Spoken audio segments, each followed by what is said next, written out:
Well, you mentioned these moments where the motivation was a little bit down, so to say. Did you write during this period? Because you say you did kind of had it in the back of your mind. Did you write in those days? Yeah. I think when all these things were going on, my parents being in prison and stuff, I didn't really do too much writing about what was going on internally at that point. I was kind of just like holding it in.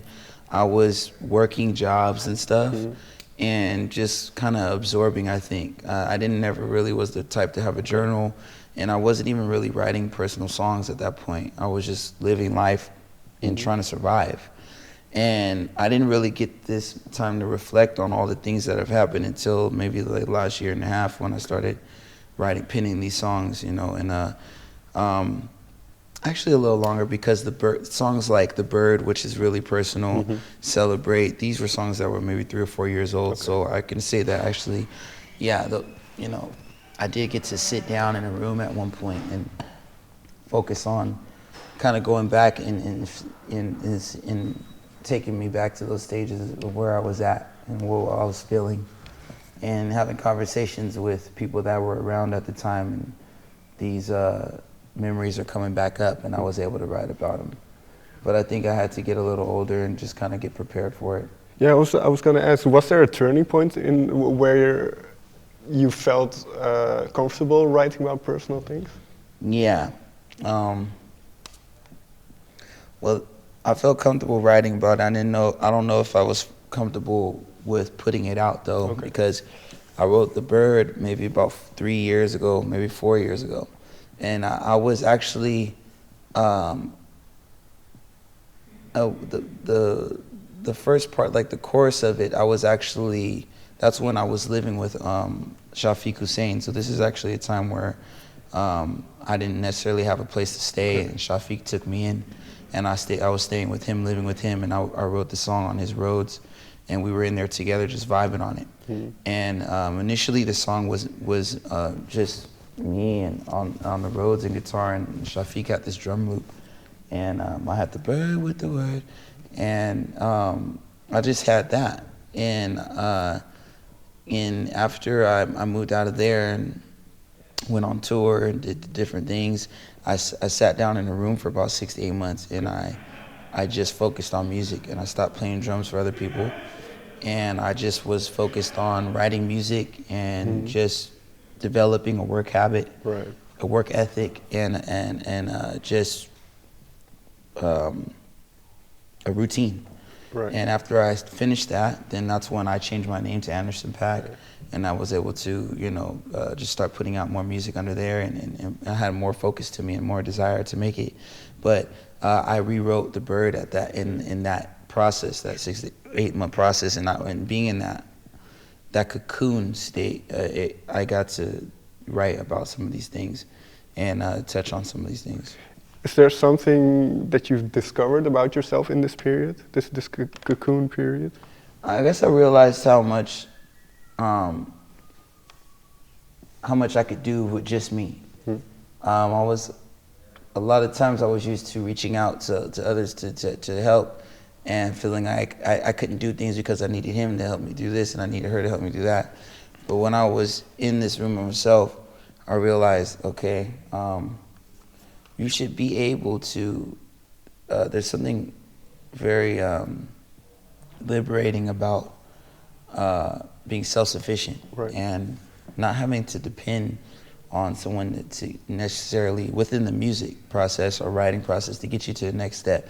You should be able to, if you're in the room and you have the instruments to record and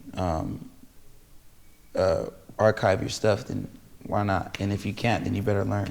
So at this time, I got savvy on, you know, being able to record myself, produce with myself, even like, you know, film and stuff by myself, and edit, you know, all these different things. I didn't want necessarily have to be a master at it, but it definitely helped, and I realized how much I could actually do more myself. And now at this point, now that I have a team that helps, and I can reach out for others to help, then I think I know how to utilize them better because I've been in a position where I had to do it by myself before. Okay, and you say, that you started releasing more music under your own name, or Anderson Paak. When did the call come from Dr. Dre? It was last year, maybe last summer, and I got a call from Ty Cannon, the head A&R at Aftermath, and he called my manager and asked if Anderson would be down to come in and write for some stuff for Dr. Dre's project, and it would be over DJ Khalil and DJ Dahi production, and excuse me, sorry. My manager told me about it, and I was kind of skeptical, like, Dre, like, I don't know, this is really gonna come out, like, I didn't know if it was a real situation, but he was like, let's just go over there, it can't hurt. And I was like, all right. So I went over there, and the first two people I meet were Dr. Dre and DOC at the studio. So they were like, what's up, man? And I was like, oh, what's up? And they're watching the playoffs and the basketball game, and I was like, damn, this is crazy. And then so they go back in the room, and then I go and I meet Mez and Justice, who are the two main writers on Compton. And the first thing they tell me was, yo, we love that song Suede. And I was like, oh, okay, that's what's up. And they're like, we got these records from Khalil and Dahi that we want you to, see if you can try to write some stuff to. And they threw on All in a Day's Work, the beat, and I was like, oh, this is crazy. And I wanted to hop on the mic right away, but then they started playing Suede, and they were like, we need to let Dre hear this. So I didn't know Dre hadn't heard anything yet, so I was kind of nervous. I didn't know if I was even going to get on the mic, because if he didn't like it, it was like, oh, fuck. But they played it for him, and he cranked it up, and he was bobbing his head, and then he played it. It went off, and he played it again, then he played it again. And after the third time, he was just ready to work. And then we started working on All in the Day's Work. I got on the mic and just kind of like freestyled. And after I was done, the whole room was just like, woo! And we started writing the song after that. And I was just always over there. Did you, because the album Compton was inspired by the movie Straight Outta Compton? Yeah. Did you talk about what to write about, or were you kind of, like you say, you were freestyling and kind of left to your device? Yeah, no, like with All in the Day's Work, I was just kind of off the top, and we started writing the lyrics from like kind of like my gibberish, the words that I kind of had said, and it kind of just came together. And then like other songs, they kind of had the template for it. So like other songs like Deep Water, for instance, they had that idea. Dre already had his verse, I think, and Kendrick already had his verse. Yeah. So he played that for me, and I was like, whoa, okay. He told me the concept and everything, so it was just about filling in that piece. And even like Medicine Man, it was just like they had it done, and it was just like, he was just like, I want you to just come in right here or something, real quick. And that was it. And then like a song like Animals, that was a song I already had prior, and I had made with Premier and Space Kid, and I recorded it in LA, and I was on my way leaving the session from Dre, and I played it for him, and he loved it. And then he was like, I gotta get on this, and he called me next day, and he was like, yo, can I get this one for the album? And I was like, yeah, let's get it. And then he wrote his verse for that. Was it tough to give that song up? Not really. Okay. I mean, when he called me and was like, let me know, and not really, it was kind of a no-brainer, because that was the first time they had worked together, and I just thought it would be like more historic, to be on his project, and like, I don't know, it's just more of like an epic kind of thing. I was like, I felt like it would have been nice to put it on my project, but it wasn't too hard, And then, well, you contributed to, I think, 6 songs that ended up on the album. Did you talk afterwards maybe with Dre about what he liked in your voice or liked in your style? Yeah, in the sessions, I remember him saying, man, you got that pain in your voice. And he was just like, I love that pain that you got in your voice. And I remember like we would have these long sessions, and then we would take a break and we'd drink some Hendrix, and he would be like, man, I really fuck with you, man. Like I like how you work, you know, in the studio. I think we both have a similar way of working together, and we know we kind of think the same, and I like that. And I think you're gonna be great. You know, I've seen it, and I know what it takes, and I think you're gonna be really great. And I was just like, wow. And that it was just kind of stuck with me. And then, well, this pain he describes, do you rap from a, or sing from a very raw place? Yeah, I mean, I just try to keep it honest. You know, I just try not to compromise as much as possible.